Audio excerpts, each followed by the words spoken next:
స్వచ్ఛమైన నాణ్యమైన గౌదర్పార్ పూజా ఉత్పత్తులు www.gaudarpar.com ద్వారా ఆన్లైన్ లో ఆర్డర్ చేయండి. మీ ఇంటిని దేవాలయంగా మార్చుకోండి. నమస్తే రమ్మగారు. నమస్తే జయ. ఏదైనా ఒక చిన్న సిరీస్ స్టార్ట్ చేద్దామండి. పూర్వం శత్రుజిత్ అని ఒక రాజుగారు ఉండేవాడు. ఆయనకి చాలా విశేషమైన చదువు సంస్కారం కలిగిన వాడు. ఋతధ్వజుడు అని ఒక కుమారుడు కలిగాడు. ఋతధ్వజుడిని కువలయాశ్వుడు అని కూడా అనేవాళ్ళు. చాలా విశేషంగా ఉండేవాడు. అద్భుతమైన చరిత్ర కలిగిన వాడు. అతను ఎందరికో సహాయం చేశాడని చాలా పెద్ద పేరుండేది. అయితే అతను యమునా నది తీరంలో విహారంగా చేస్తూ ఆటలాడుకుంటూ తిరిగేవాడు. ఓకే. అతనికి యమునా నదిలో నుంచి వచ్చినటువంటి ఒక ఇద్దరు నాగకుమారులు. వీళ్ళెవరు? నాగలోకంలో ఒక ప్రభువుగా ఒక గ్రూపుకి ప్రభువుగా ఉండేటువంటి అశ్వతరుడు అనే నాగరాజు యొక్క కుమారులు. ఆ నాగకుమారులు ఇద్దరు ఇటు పైకి వచ్చి భూలోకంలోకి వచ్చి ఈ మన కువలయాసుడు అని పేరు ఉన్నటువంటి ఋతధ్వజుడితోటి చాలా ఫ్రెండ్షిప్ చేసేవాళ్ళు. తరచుగా భూలోకానికి వస్తుండేవాళ్ళు. చాలామంది స్నేహితులు కలిసి కబుర్లు చెప్పుకునేవాళ్ళు, ఆటలాడుకునేవారు, విహారాలు అవి చేసేవాళ్ళు.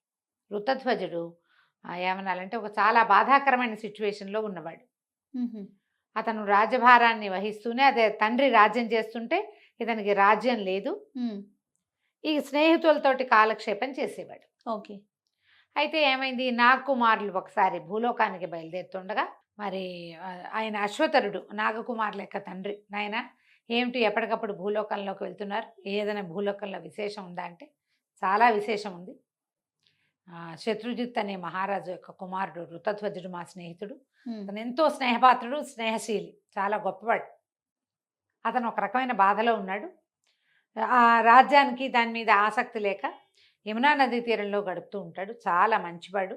మేము అతనితోటి కలవడానికి వెళ్తున్నామని చెప్పారు. ఏం జరిగింది అతనికి అంటే, పూర్వం ఒకసారి కొంతకాలం క్రితం అయితే ఈ కుమారులు చెప్పారు, ఋతధ్వజుడు చాలా మంచివాడు అనేసరికల్లా ఈయనకి మీకు నాగకుమారులని అంత ఇంప్రెస్ చేసిన ఋతధ్వజుడికి ఏదైనా బహుమతి ఇవ్వాలనిపించింది ఈయనకి, ఈ అశ్వతరుడికి. ఏం బహుమతి ఇవ్వమంటారు మీ స్నేహితుడికి అంటే, ఋతధ్వజుడికి కావాల్సింది మనం ఇవ్వలేం నాన్న, తండ్రి మనం ఇవ్వలేము. ఎందుకంటే ఋతధ్వజుడు సాధారణ వస్తువులు ఏటికి లోపం లేదు. అతనికి అన్నీ కావాల్సినవన్నీ ఉన్నాయి. అతనికి ఏది కావాలో అది మన వల్ల కాదు. అది లేదన్న బాధతోటే అతను ఇట్లా అయిపోయాడు, బాధపడుతూ యమునా నది తీరంలో విహారాలు చేస్తూ ఉంటాడు అంటే ఏం జరిగిందని తండ్రి ప్రశ్నించేసరికి నాగకుమారులు ఇద్దరు చెప్పారు. శత్రుజిత్తు యొక్క కుమారుడు ఒకసారి గాలవుడనే మహాముని ఈ శత్రుజిత్తు దగ్గరకు వచ్చాడు. వస్తే ఆయన వెనకాల ఒక గుర్రం వచ్చింది. గుర్రాన్ని తీసుకొచ్చాడు. ఆయన ఏం చెప్పాడంటే, నేను తపస్సు చేసుకుంటున్నాను, ఒక యజ్ఞం చేస్తున్నాము, దానికి కొంతమంది రాక్షసులు, ఒక రాక్షసుడు ప్రత్యేకంగా పాతాళకేతువు అనేవాడు విపరీతంగా ఇబ్బంది పెడుతున్నాడు. ఓకే. దాంతో నేను ఇంద్రుడిని ప్రార్థిస్తే ఇంద్రుడు ఒక గుర్రం ఇచ్చాడు నాకు. ఆ గుర్రమే ఇది, కువలయం, దాని పేరు కువలయం. ఈ కువలయాన్ని ఎక్కి ఎవరైనా వెళ్ళి వీణ్ణి ఎంకేతు, వాడి పేరు పాతాళకేతువు, వాడిని సంహరించాలి. వాడిని సంహరిస్తే కానీ నా యజ్ఞం పూర్తి కాదు, నేను చాలా అవస్థలో ఉన్నాను. ఎవరైనా ఒక క్షత్రియుడు నాకు సహాయం చేయాలి. నేను మునిని, గుర్రం ఉన్నంత మాత్రాన్ని నేను గుర్రాన్ని ఎక్కి ఆ పని చేయలేను. దీని పేరేంటంటే కువలయం. భూమండలంలో ఎక్కడికైనా వెళ్ళగలదు. కువలయము అంటే భూమండలం. ఈ అశ్వాన్ని ఎక్కి యుద్ధం చేసేవాడు కావాలి, నువ్వు నాకు సహాయం చేయమని శత్రుజిత్తుని ప్రార్థించాడు గాలవుడనే మహాముని. శత్రుజిత్తు యువరాజైన తన కుమారుడిని పిలిచి, ఋతధ్వజుడిని, అబ్బాయి ఈ గుర్రం తీసుకో, ఈ మహాముని వెనకాల వెళ్ళు, ఆయన యాగ సంరక్షణ చెయ్యి అన్నాడు. ఋతధ్వజుడు ఆ గుర్రాన్ని ఎక్కి కువలయాశ్వుడు అనే పేరు తెచ్చుకున్నాడు. అతని వెనకాల వెళ్ళాడు.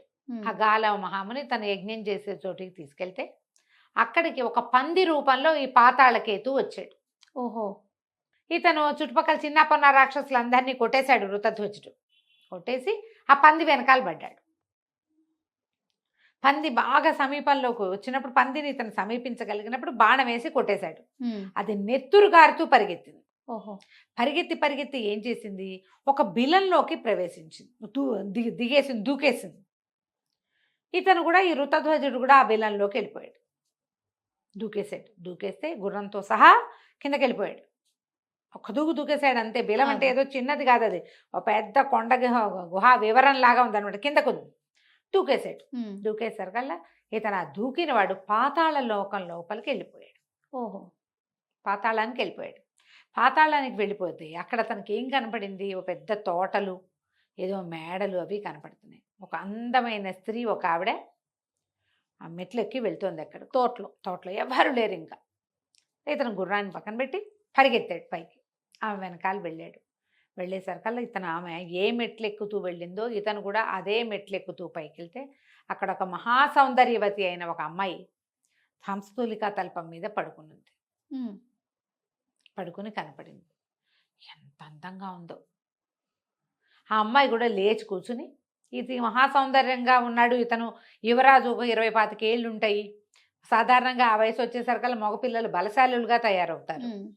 ఉత్తమమైన వస్త్రాలు ధరించి, పొడుగ్గా ఎత్తుగా, బాహువులు బాగా బలంగా కనపడుతున్నాయి. ఇతను చూసరికి ఒక క్షణం అమ్మాయి మైమరిచిపోయినట్టు అయిపోయింది. స్పృహ కోల్పోయింది. తను తెల్లబోయాడు. ఏం చేయాలో ఋతధ్వజుడికి అర్థం కాలేదు. అంతలో ఇంతకుముందు ఒక స్త్రీ మెట్లెక్కుతుంటే చూశాడు కదా, ఆమె ఇక్కడికి వచ్చింది. ఇతను నువ్వేం ఏం లేదు పర్వాలేదు అని చెప్తున్నాడు కదా, స్పృహ తప్పిపోతే ఏం చేయాలో తెలియలే. ఆ అమ్మాయి వచ్చి, ఆ రెండో ఆవిడ వచ్చి ఈ పిల్లకి పరిచర్య చేసి కాస్త గంధం మొహం మీద, మెడకి గంధం రాసి చల్లగా కొంచెం పన్నీరు చల్లి లేవదీసింది. లేవదీస్తే ఆ పిల్ల సిగ్గుపడుతూ వీడి చెవిలో ఏవో 2 వాక్యాలు చెప్పింది. అప్పుడు ఇతను అడిగాడు ఋతధ్వజుడు, ఎవరమ్మా నువ్వు, ఏమిటి అని అడిగితే అప్పుడు ఆ అమ్మాయి చెప్పింది అనమాట. రెండో ఆవిడ, కొంచెం పెద్ద ఆవిడ, అయ్యా నా పేరు కుండలి, నా భర్త శుంభుడనే రాక్షసుడి చేతిలో చనిపోయాడు. ఓహో. ఈ అమ్మాయి విశ్రావసుడు అనేటువంటి ఒక గంధర్వ రాజకుమార్తె. ఇక్కడ వజ్రకేతు అని ఒక రాక్షసుడు ఉన్నాడు, వాడి కొడుకు పాతాళకేతు అనేవాడు ఈ పిల్లని అపహరించాడు. నేను ఈమెకు పరిచర్య చేయటానికి నియోగించబడి ఉన్నా. అయితే ఈ అమ్మాయి ఈ వివాహం చేసుకుంటానని పాతాళకేతు ప్రకటించాడు. రానున్న త్రయోదశి నాడు ఈమెతోటి పెళ్ళి. ఈ అమ్మాయి ఆత్మహత్య చేసుకుందాం అనుకుంది. ఈ గంధర్వ రాజకుమార్తె ఆత్మహత్య చేసుకోబోతుంటే కామధేను వచ్చింది. ఆ సమయంలో వచ్చి, అమ్మాయి నువ్వు ఆత్మహత్య చేసుకోవద్దు, ఋతధ్వజుడు అనే రాకుమారుడు మానవుడు నీకు భర్త కాగలడని సెలవిచ్చింది. దాంతో ఋతధ్వజుడు కోసం వేచి ఉంది అమ్మడు ఇక్కడ. ఇప్పుడు నువ్వెవరివో కనపడ్డావు, ఋతధ్వజుడు అనే మానవుడు కోసం చూస్తుంటే నిన్ను చూసి మోహపరవశం వచ్చింది అమ్మాయికి. తను తప్పు చేస్తున్నాడు, తన భర్త కావాల్సిన వాడు వీడెవనో కాదో అమ్మాయికి తెలియదు కదా. దాంతో నేను ఆమె దాన్ని తట్టుకోలేక ఎమోషన్ని, అయ్యో కామధేనువు సెలవిచ్చిన వాడెవడో ఒక మానవుడు ఉండగా ఎవడో మానవుడిని చూసి నేను ఇలా మోహపడ్డం ఏమిటని అనిపించి ఆ దుఃఖంతో అమ్మాయికి స్పృహ తప్పింది. నాయన, పాతాళకేతువుని సంహరించేందుకు ఒక మానవుడు వస్తాడని, కువలయాశ్వుడు పేరుతోటి ఉంటాడని, అతనే ఈమెకి భర్తని కామధేను చెప్పింది. కామధేను చెప్పిన మాట తప్పుతోందని పిల్ల బాధపడుతోంది అని చెప్పేసరికల్లా ఇతను అన్నాడు, నేను మానవుడినే, నా పేరే ఋతధ్వజుడు, నన్నే కువలయాశ్వుడు అంటారు. నేను గాలవ మహాముని యజ్ఞాన్ని కాపాడుతుండగా ఒక వరాహ రూపంలో రాక్షసుడు ఒకడు వచ్చాడు, వాడిని నేను కొట్టాను. అయితే రాక్షసుడు నెత్తురోడుతూ వచ్చాడు పాతాళకేతువు అన్న వార్త కూడా వచ్చింది వీళ్ళకి. అవునవును, రాక్షసుడు నా పాతాళకేతువు నెత్తురోడుతూ వచ్చాడంటే ఆ కొట్టింది నేనే, నేను ఆ పందిని వెతుకుతూనే ఇక్కడికి వచ్చాను అని చెప్పేసరికి సంతోషించేశారు వాళ్ళు. ఎలా కుదిరింది? కామధేనువు చెప్పిన మాట కుదిరిందే, కరెక్ట్ అయింది. అక్కడి నుంచి ఏమైంది, ఆ దెబ్బతిన్నవాడు వాడు దెబ్బతినేశాడు. ఈ పిల్ల అమ్మాయి కుండలి చెప్పింది, నాయన అమ్మాయిని వివాహం చేసుకో నువ్వు అనేసరికి ఒప్పుకున్నాడు. వాడు ఏమయ్యాడో తెలియదు, దెబ్బలు తగిలిపోయాడు. వాడు వస్తాడు తర్వాత. అక్కడి నుంచి ఈ పిల్ల ఏం చేసింది, తమకి కులగురువైన తుంబురుణ్ణి ప్రార్థిస్తే ఆయన ప్రత్యక్షమయ్యాడు. ఆయన వచ్చి స్వయంగా దగ్గరుండి వీళ్ళిద్దరికీ వివాహం చేశాడు. మదాలస, ఆ అమ్మాయి పేరే మదాలస. ఓహో. ఆ పిల్ల పేరు, ఆ గంధర్వ రాజకుమార్తె పేరు. ఆ మదాలసని ఋతధ్వజుడు వివాహం చేసుకున్నాడు. వివాహం అయ్యాక కుండలి వీళ్ళిద్దరికీ వివాహం ఎలా కలిసి ఉండాలి బోధించి, తుంబురుడు మాయమైపోయాడు. కుండలి కూడా వీళ్ళకి బోధించి, ఆమె తపస్సు చేసుకోవడానికి వెళ్ళిపోతాను, నా భర్త ఎలాగూ లేడు, నిన్ను చూడడానికి ఉన్నా నిన్నాళ్ళు అయిపోయింది, నీ వివాహం అయింది, నువ్వు భూలోకం వెళ్ళిపోతావని కుండలి కూడా వెళ్ళిపోతే గుర్రం ఎక్కి ఋతధ్వజుడు మదాలస ఇద్దరు భూలోకానికి బయలుదేరారు. ఆ వచ్చే లోపల దెబ్బ తగిలి గాయపడి ఉన్న పాతాళకేతువు వీళ్ళ మీద యుద్ధానికి వస్తే వృతధ్వజుడు తన గుర్రం మీద కూర్చుని మొత్తం పాతాళ సేన అంతటినీ సంహరించాడు. అక్కడి నుంచి అమ్మాయిని గుర్రం ఎక్కించుకుని కిందకి తీసుకొచ్చేసాడు భూలోకంలోకి పైకి. ఇంటికి వచ్చాక ఇక్కడ మహావైభవంగా వివాహం చేశారు. మదాలస వృతధ్వజుడు పరమ సంతోషంగా ఉన్నారు చాన్నాళ్ళ పాటు. ఎంతో కాలం అయ్యింది ఇట్లా. అయిన తర్వాత ఒకనాడు ఏమైంది, ఈ వృతధ్వజుడు యమునా నది తీరానికి విహరించడానికి వెళ్ళాడు. ఈ పాతాళకేతువు చచ్చిపోయాడు కదా ఇతని చేతిలో. అతని తమ్ముడు తాళకేతువు లేదా తాళధ్వజుడు అని పేరున్నవాడు ఒకడు ఈయన్ని చూసి ఎట్లాగైనా వీడిని సంహరించాలి. వీడు అన్నని చంపటమే కాకుండా అన్న వివాహం చేసుకోదలుచుకున్న మదాలసని పెళ్లి చేసుకున్నాడు. అది సమస్య. ఆ మదాలసను పోగొట్టేయాలి ఇతని దగ్గర నుంచి అని కంకణం కట్టుకున్న వాడు ఏం చెప్పాడట, ఒక ఋషి రూపంలో వచ్చాడు, యోగి రూపంలో ఈయన దగ్గరికి వచ్చి, అయ్యా నేను ఇక్కడ ఆశ్రమం కట్టుకున్నాను, మరి నాకు చాలా అవసరమైన ఇబ్బందులు ఉన్నాయి, నీ మెడలో ఉన్న వస్తువు ఇవ్వు, నాకు ఇక్కడ పెట్టుకునే కంఠహారం, నేను అది పెట్టుకుని నా పనులన్నీ చేసుకుని మళ్ళీ నీ హారం నీకు తెచ్చిస్తా. నాకు యజ్ఞము అవి పూర్తి కావటం లేదు, ఇది ఎవరి దగ్గరైనా పెడితే కానీ నాకు డబ్బు రాదు, ద్రవ్యం రాదని ఇవన్నీ నమ్మించాడు వృతధ్వజుడు. వృతధ్వజుడు ఏమన్నాడు, నువ్వు వెళ్ళి రా పోనీ, నువ్వు వచ్చే వరకు నేను యమున నదిలో ఉన్నటువంటి నీ ఆశ్రమం, నదిలో ఆశ్రమం ఉంది, అక్కడ ఆశ్రమాన్ని నేను సంరక్షిస్తానని ఒప్పుకున్నాడు. అదొక మాయతోటి ఆ రాక్షసుడు నిర్మించి ఉంచాడు. ఈ వృతధ్వజుడు ఏం చేశాడు, వెళ్ళి ఆశ్రమంలో కూర్చున్నాడు అది రక్షించడానికి. ఇతను మాయోపాయంతో ఆయన మెడలో నుంచి తీసుకున్న వస్తువు తీసుకుని వెళ్ళిపోయి రాజ్యంలోకి వెళ్ళి శత్రుజిత్ మహారాజుకు చూపించాడు. గోడు గోడును విలపిస్తూ ఎవడో రాక్షసుడు వృతధ్వజుడిని చంపేశాడు, మరి ఆయన మరణించాడు. ఆశ్రమవాసులే ఆయన ఉత్తర క్రియలు కూడా చేసేసాము, వేరే దారి లేక అడవిలో జరిగిపోయింది, ఇది శవాన్ని తీసుకొచ్చే పరిస్థితి లేదు, దేహాన్ని తేలైపోయాము, ఇదిగోండి గుర్తని ఆ మెళ్ళలో పెట్టుకునే కంఠాభరణాన్ని ఇచ్చాడు. పొద్దున ధరించి వెళ్ళిన కంఠాభరణమే అది. అక్కడి నుంచి ఓమని ఏడ్చారు వీళ్ళంతా. ఆ కంఠాభరణాన్ని బుచ్చుకుని వెళ్ళి కోడలకు చూపించగానే ఆ అమ్మాయి కాస్త విరుచుకు పడిపోయి చనిపోయింది. మదాలస మరణించింది. మదాలస ఇక రాజుగారు ఏం చేస్తాడు, మరణించిన మదాలసకి ఉత్తర క్రియలు జరిపించాడు. ఉత్తర క్రియలు జరిపించేశారు. కొడుకు కూడా చనిపోయాడు, వాళ్ళు ఎవరో దహనం చేశారు, ఉత్తర క్రియలు జరగాలి కదా, ఇంకా జరగవలసిన జలతర్పణాదులన్నీ చేసేసారు. ఇద్దరికి చేసేశారు. కొద్ది రోజులు గడిచిన తర్వాత ఎప్పటికీ ఈ తాళధ్వజుడో తాళకేతువో రాకపోయేసరికి ఈ వృతధ్వజుడు తాళకేతువు రాలేదని వెనక్కి వచ్చాడు. ఆశ్రమ రక్షణ అంతా పరిసమాప్తం చేసి అక్కడ ఎవరు ఏమీ లేకుండా చేసి దాన్ని జంతువులు కూడా రాకుండా ఏర్పరిచి బయటకు వచ్చాడు. రాజ్యంలోకి వచ్చేసరికి ప్రజలంతా చూస్తున్నారు, వింతగా ఏమిటి ఈయన ఎవరో ఒకరి నుంచి వచ్చేస్తున్నాడు సడన్ గా. ఈయన కోటలోకి వెళ్ళేసరికల్లా తండ్రి విరుచుకుపడిపోయాడు, అయ్యో నా పిల్లాడు బతికే ఉన్నాడు అని. తీరా చూస్తే ఇంకేముంది, ఆ పిల్లగా చచ్చిపోయింది, దాని అంత్యక్రియలు చేశారు. ఎవరు చచ్చిపోయారు, నా అమ్మాయి చచ్చిపోయిందో అతను బతికే ఉన్నాడు. అయ్యో. చనిపోయిన మదాలసను చూస్తూ గుర్తు చేసుకుని ఏమీ చేయలేక వృతధ్వజుడు అన్నపానాదుల మీద ఆసక్తి లేదు, తన కోసం మరణించిన మదాలసలాగా తను కూడా మరణించలేకపోయాడు. కానీ మదాలస తప్ప మరో స్త్రీ మొహం చూడకూడదని గట్టిగా నిర్ణయించుకున్నాడు. తండ్రి కోసం ఆయన వృద్ధుడు జీవించి ఉన్నాడు, కానీ వివాహం చేసుకుని సంతానాపేక్షతోటి అతను లేడు.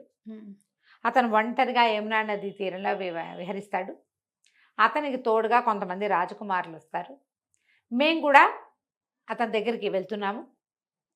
వృతధ్వజుడిని సంతోష పెట్టాలంటే ఒక్క మదాలస వల్లే అవుతుంది. ఆమె లేదు. మదాలసను ఎట్లా తెచ్చి ఇవ్వగలం తండ్రి, మనం ఏ వస్తువు ఇచ్చినా అతను సంతోషపడ్డు అని చెప్పారు నాగకుమారులు ఇద్దరు, అశ్వతరుడు అనే నాగరాజుకి. ఆయన ఇదంతా విని మదాలసనే తెచ్చే ప్రయత్నం చేద్దామని అనుకున్నాడు. మళ్ళా పుట్టించడానికి ఈయన ఏం చేశాడట, మొదట హిమాలయాల్లో సరస్వతీదేవి కోసం తపస్సు చేశాడు. చేసి శివుణ్ణి ప్రత్యక్షం చేసుకునేందుకు కావలసిన స్తోత్రాన్ని ఆవిడ దగ్గర నుంచి వరంగా పొందాడు. అది తపస్సు అయిపోయాక కైలాసానికి వెళ్ళి పరమేశ్వరుడి కోసం మళ్ళీ తపస్సు చేశాడు. ఏ స్తోత్ర పాఠాలైతే సరస్వతీదేవి దగ్గర ఆయన అనుగ్రహం నేర్చుకున్నాడు. పొందాడో ఆ స్తోత్రంతో పరమేశ్వరుని స్తుతించి వెంటనే ఆయన తన స్తుతికి ఒప్పుకునేలాగా తన మాటకి తను అడిగిన కోరిక తీర్చేలాంటి వరాన్ని పొంది ఆయన్ని అడిగాడు, మదాలసని మళ్ళీ పుట్టించు. ఏ రూపంతో ఏ వయసులో ఏ జ్ఞానంతో చనిపోయిందో అదే వయసు అదే రూపం అదే జ్ఞానంతో పూర్వజన్మ స్మృతితోటి ఆహా. మహాయోగినిగా ఉండేటువంటి ఆలోచన విధానంతో ఆత్మజ్ఞానం కలిగిన స్త్రీగా నాకు పుట్టించు, నాకు కూతురుగా జన్మనిచ్చేందుకు అవకాశాన్ని ఇవ్వు అని అడిగితే పరమేశ్వరుడు తథాస్తు అన్నాడు. తన కొడుకులతోటి సరదాగా కాలక్షేపం చేసే ఋతధ్వజుడికి సంతోషం కలిగించే క్రియ కోసం చేశాడు ఈయన. ఎంత తపస్సు చేశాడు.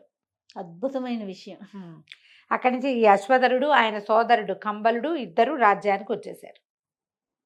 వచ్చాక ఆయన ఏం చేశాడు, పాతాళ లోకానికి వెళ్ళి పితృతర్పణం చేసి మధ్యమ పిండం 3 పిండాలు పెడతారు, మధ్యమ పిండాన్ని భుజించాడట. ఆయన 5 తలలవాడు. ఆయన మధ్య శిరస్సులోంచి వచ్చినటువంటి మధ్యమ ఫణంలోంచి వచ్చిన ఒక నిట్టూర్పు ద్వారా మదాలస బయటపడింది. ఏ రూపంతో చనిపోయిందో ఏ తెలివితో ఏ తెలివిడితో చనిపోయిందో అదే స్వరూపంతో ఆమెను పుట్టించాడు అతను. పరమేశ్వరుని అనుగ్రహం వల్ల ఆమెను సేవించి, అమ్మా నీ భర్తతో నేను కలుపుతాను, నువ్వు ఇక్కడ రహస్యంగా ఉండు, నువ్వు ఉన్నట్టు ఎవరికీ తెలియదని ఒక మందిరంలో ప్రవేశపెట్టాడు. గోళంతమంది సఖీ జనాన్ని ఏర్పరిచాడు. కుమారులు ఇద్దరిని పంపించి ఋతధ్వజుడిని పిలిపించి ఋతధ్వజుడు వచ్చాడు. వస్తే చక్కగా ఆయన్ని సేవించాడు. ఆయనకు నమస్కారం చేసి అనేక ఆశీర్వచనాలు ఇచ్చాడు. భోజనానికి కూర్చోబెట్టారు. నీకు ఈ కోరిక చెప్పు, నీకేం కావాలో అడుగు, నేను ఇస్తానంటే నాకేం కావాలి, నాకు ఏ కోరికలు లేవు. మా తండ్రి రాజ్యం చేస్తున్నాడు, మా తండ్రి బాహువులనే మర్రి చెట్టు కింద విశ్రాంతిగా ఉన్నాను, నేను ఏమీ లేవు నా కోరికలు అంటే ఎంకరేజ్ చేశారు బాగా. ఎంకరేజ్ చేయగా అప్పుడు మదాలసను చూడాలని ఉంది అని బయటపడ్డాడు. ఈయన అన్నాడు, అయ్యా మదాలసను చూడాలంటే ఏదో మహాద్భుతం జరగాలి, ఏదైనా శాంబరీ మాయతోటి చూడాలి మనం. అంటే ఏదైనా ఒక క్షుద్ర ప్రయోగంతో చనిపోయిన వ్యక్తిని చూడగలుగుతాం మనం. అంటే ఇతనికి వచ్చే సిగ్గుబడి మాయ అయినా సరే మళ్ళీ మదాలసను ఒకసారి చూడాలనుంది నాకు అంటే, సరే ఏం చేశారు, తీసుకెళ్ళి అంతఃపుర ప్రవేశం చేయించారు. ఆ మదాలస అక్కడ నిలబడి ఉంది. నిర్ఘాంతపోయాడు ఇతను. ఏ స్వరూపంతో చచ్చిపోయిందో అలాగే ఉంది. పరిగెత్తుకుంటూ వెళ్ళాడు దగ్గరికి. ముట్టుకోవద్దు ముట్టుకోవద్దు, మాయ మాయ అని కేకలు పెట్టారు వీళ్ళు వెనక నుంచి. మాయమైపోతుంది, ముట్టుకోకూడదు, మాయతోటి కనపడుతోంది అని చెప్పారు. చెప్తే ఆ ఉద్వేగాన్ని తట్టుకోలేక స్పృహ తప్పి పడిపోయాడు. ఇప్పుడు ఏదో కనపడింది, కావలించుకుందామనిపిస్తుంది సహజంగా కదా, సహజం మనకైనా జరిగేదే అది. దాంతో తన మళ్ళీ స్పృహ తెప్పించి, మేము నిన్ను వేళాకోళం చేశాను నాయన, ఇదిగో మదాలస అని ఆమె చెయ్యి అతని చేతిలో పెట్టారు. మహాద్భుత సౌందర్యవతైన మదాలస ఏ రూపంతో ఎలాంటి బుద్ధితో ఎలాంటి జ్ఞానంతో మరణించిందో అదే స్వరూపంతో పుట్టి దాంతోపాటుగా ఆత్మజ్ఞానాన్ని కలిగి ఉన్న స్త్రీగా ఇతనికి లభించింది. మళ్ళీ మదాలసను తెచ్చుకున్నాడు. ఆయన భూలోకంలో ఆమెను చూసి ఎంత ఆశ్చర్యపోయారో. అశ్వతరుణ్ణి వేనోళ్ళ శ్లాఘించారు, పొగిడారు. రాకుమారుడి కోరికని సంతోషాన్ని ఈ రకంగా సరిపెట్టినటువంటి నాగులకి విపరీతమైన వైభవాలు జరిపారు. వాళ్ళ వల్ల ఇది జరిగింది అంతే కదా. అతను ఎంతో సంతోషంగా ఉన్నాడు. శత్రుజిత్తు గారు రాజ్యాన్ని విడిచి కుమారుణ్ణి రాజుని చేశాడు. చాలా కాలం మదాలసతో సంతోషంగా ఉన్నాడు ఋతధ్వజుడు. అయితే ఏమైంది, కొంతకాలానికి మదాలస గర్భవతి అయింది. ఆమెకొక కుమారుడు కలిగాడు. అయితే రాజుగారు విక్రాంతుడు అని పేరు పెట్టాడు పిల్లవాడికి. నవ్విందిట ఆవిడ, మదాలస నవ్వింది. అక్కడి నుంచి పిల్లవాడిని ఆత్మజ్ఞానంతో ఉయ్యాలుడు చెప్పేది ఎంతసేపు, నువ్వు వ్యాపివి, ఎక్కడైనా ఉంటావు, ఇవాళ ఈ రూపంలో ఉన్నావు, రేపు ఇంకో రూపంలో ఉంటావు. అలాంటి జోలపాటలే పాడేది. ఎవరివాడు ఈ జీవుడు, ఎవరికి ఏమవును ఈ జీవుడు లాంటి ఉయ్యాల పాటలు పాడేది. మెల్లిగా పెరుగుతుంటే పిల్లవాడికి తెలుస్తోంది, ఇది నేను కాదు, ఇది నాది కాదు, రేపు నేను ఇక్కడ ఉండను. అలాంటి జ్ఞానం ఆమెకి ఏ ఆత్మజ్ఞానం ఉందో పిల్లవాడికి అది అలవడింది. వాడికి ఇహ మీద ఏ ఆసక్తి లేకుండా అయ్యాడు. ఇంకొంతకాలానికి రెండోసారి కూడా కుమారుడే కలిగాడు. వీడికి సుబాహు అని పేరు పెట్టాడు రాజు. అప్పుడు కూడా నవ్వింది మదాలస.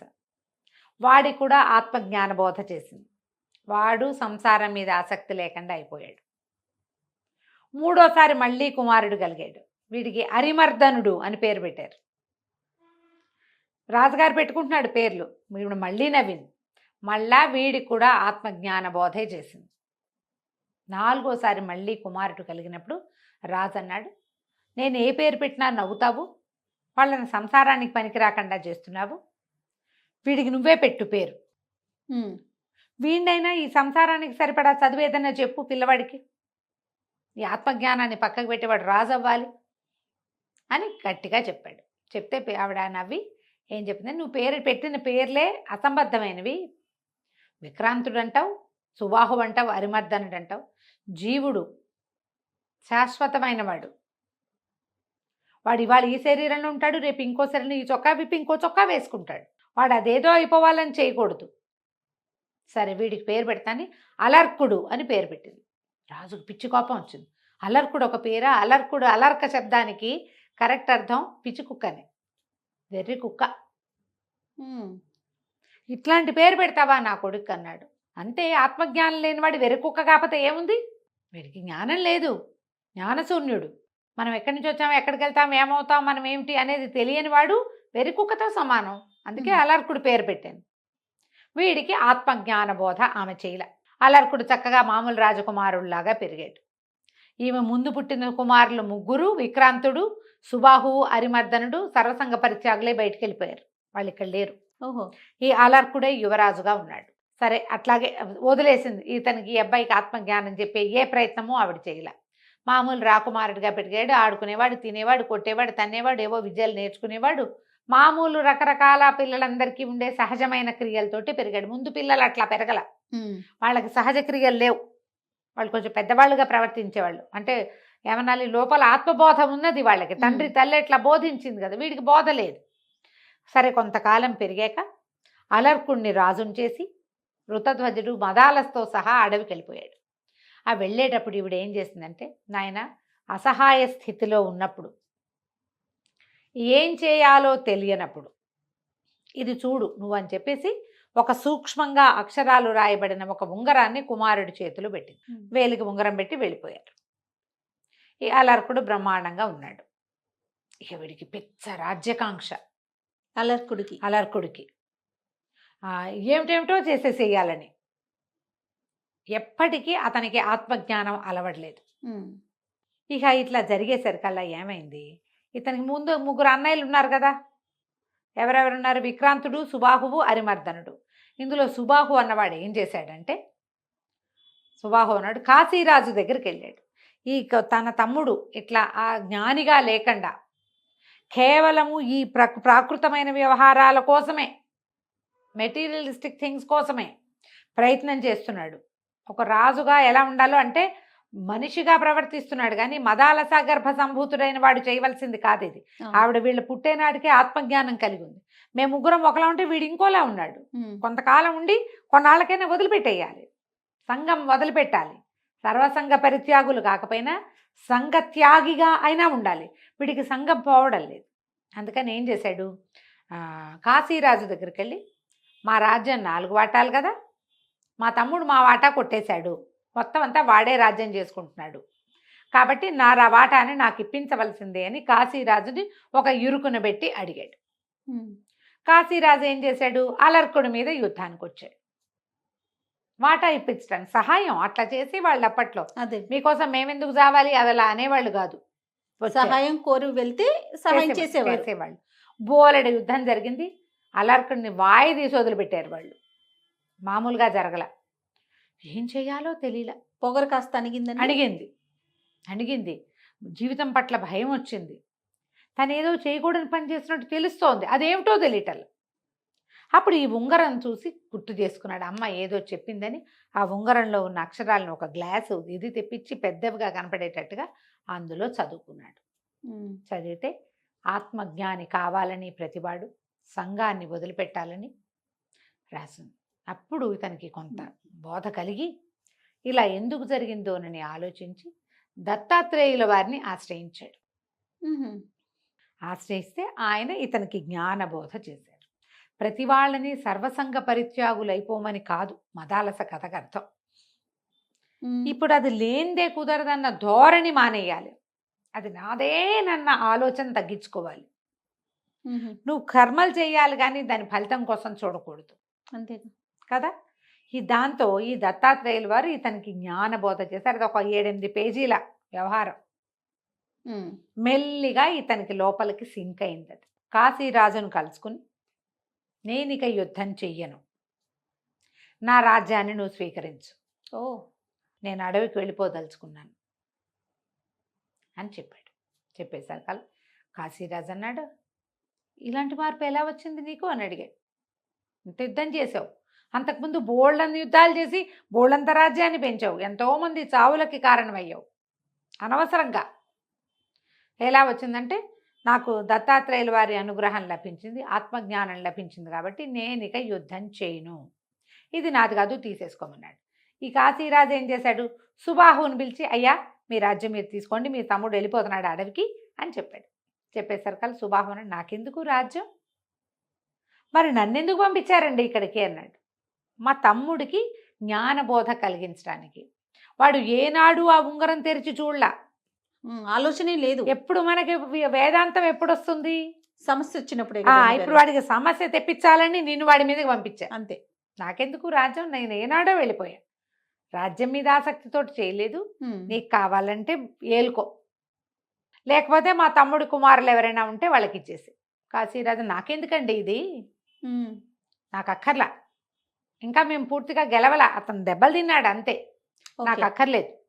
ఇప్పుడు మీరు సొంత రాజ్యపు ఓనరేమో ఇచ్చేస్తాడా, హక్కుదారుడేమో నాకెందుకంటాడా, నాకు మాత్రం ఎందుకు, నాకేం హక్కు ఉంది, మీ తండ్రి సంపాదించిన రాజ్యం, మీ తమ్ముడు పెంచిన రాజ్యం, ఇది మీ తాతలది, నేనెందుకు తీసుకుంటా, నాకు అక్కర్లేదని వెళ్ళిపోయాడు. ఆయన కూడా జ్ఞానం చూడండి, ఆయన కూడా జ్ఞానం వచ్చింది. ఎందుకంటే దత్తాత్రేయుల వారి బోధ విన్నాడు, అలర్కుడి బోధ విన్నాడు, ఈ సుబాహు బోధ విన్నాడు. కాశీరాజు వెళ్ళిపోయాడు వెనక్కి. అప్పుడు అలర్కుడు తన కుమారుడికి పట్టాభిషేకం చేసి అడవికి వెళ్ళిపోయాడు. ఇది మదాలస వృత్తాంతం. ఎంత బాగుందో. ఆమె మరణించి మళ్ళీ జీవించాక ఆమెని మళ్ళీ కన్న తండ్రి ఈమెని మహాయోగినిగా కోరుకున్నాడు. ఈ మదాలస కథ దొరికితే చదవండి. టీటీడీ వాళ్ళు వేశారు ఈ బుక్ ఎన్నేళ్ల క్రితము, సన్న పుస్తకంలో. ఒకవేళ తిరుమల తిరుపతి వెళ్తే బుక్స్ చూస్తారు కదా, చూస్తుంటారు. మదాలస దొరికితే తెచ్చుకోండి. పావు భగవద్గీతగా భావించండి దాన్ని, 1/4 భగవద్గీత. Okay okay. మదాలస తన కొడుకులకి ఏం పాట పాడిందో, అవి కూడా ఏం చెప్పిందో అందులో ఉంది. ఒకటి దత్తాత్రేయుల వారు అలర్కుడికి ఏం బోధించారో కూడా వివరంగా ఉంటుంది. నేను బ్రీఫ్గా కథే చెప్పా, చక్కగా చదవండి. పిల్లలకి నేర్పించాలి అని మాత్రం అనుకోవద్దండి, పిల్లలకి కాదు, మనకి ముందు మనకు అర్థమయ్యేలాగా చదువుకుంటే చాలా విశేషమైన కథ. తప్పకుండా చదవండి. తప్పకుండా రమ్మగారు. నమస్తే. నమస్తే జయ.